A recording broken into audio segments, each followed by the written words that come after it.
لە کۆتاییدا پرسیارێکتان لێ دەکەم و دەرسەکەمان تەواو. چەند صفەت لە بەنو ئیسرائیلدا پێویست بوو ببێت بۆ ئەوەی خوا سەریان خاو دژمنیان لە ناو بەرێ؟ چەند صفەت، چەند ئیش؟ دەی کاک لە دەرسی دوێنێ و ئەمشۆ باسمان کرد چەند شت پێویست بوو لە بەنو ئیسرائیلدا هەبێت کەشف بووم بۆ ئەوەی کە ڕزگاریان بێ. ها کاکە دوان چی و چی؟ استعینوا بالله واصبروا. باشە ئەمە داوای یارمەتی لە خوا بکەیت و هەروەها چیش؟ سەبریشت بێ. چیتر؟ ها کاکە ئیخلاص. باشە ئەوەی کە قورئان باسی کرد چیتر؟ تەقوا. بە بەڵگەی چی؟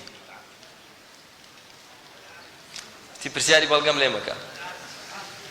والعاقبة للمتقين. كواتا التقوى لقل صبر لقل استعانة بخوا. خواهي يقول فرم بلا إن تصبروا وتتقوا لا يضركم كيدهم شيئا. بس صبروا تقواتان هبه كيدو فيلو بيلاني دجمن والله أعوان دزررتان لنادا هرچی مؤامرەیەک دەکرێت لێت ئەی مسلمان بەس صبر و تەقوات هەبێ بلى إن تصبروا وتتقوا لا يضركم كيدهم شيئا. بلام المشكلة في عدم الصبر وعدم التقوى وعدم الاستعانة بالله.